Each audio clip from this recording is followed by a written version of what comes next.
about the power of language. And I started getting interested in language through various different means.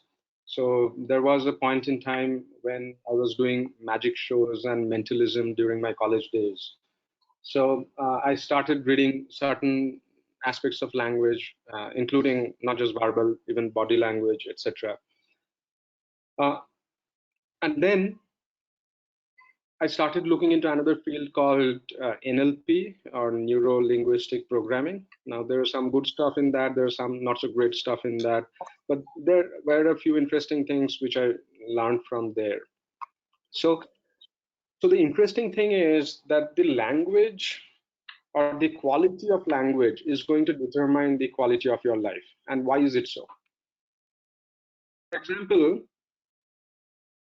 if imagine, I don't know if it happened to you at any point in time or not, but it happened to a lot of us when we had these exams the next day, and one of our relatives or members in the family came and said, you know what, don't worry.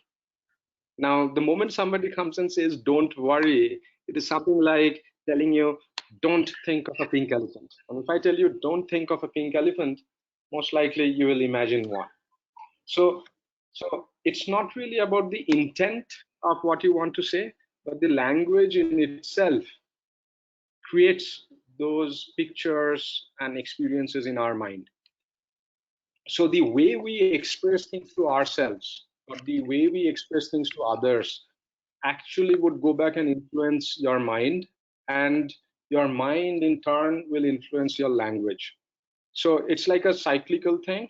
And an interesting thing is, if you can change your language, you can actually change your mind. Like, for example, instead of saying I am angry, or I am hurt, or I am rejected,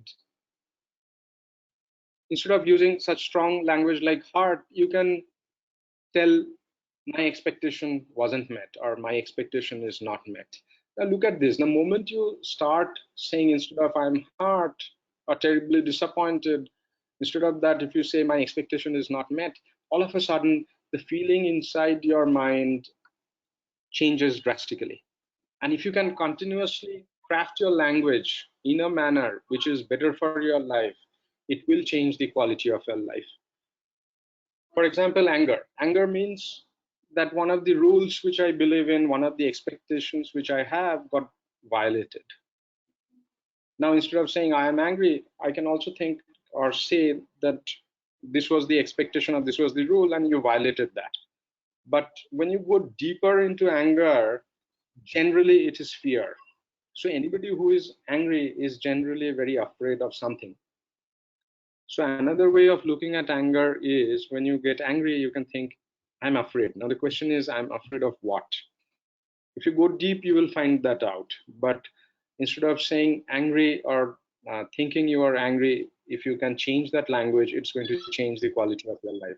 So this is the second very interesting thing which I learned, is the power of language, and is the everyday language which you use with your friends and family, as well as when you talk to yourself, because we are continuously talking to ourselves. So the language which we use when we are talking to ourselves is also going to determine the quality of our life.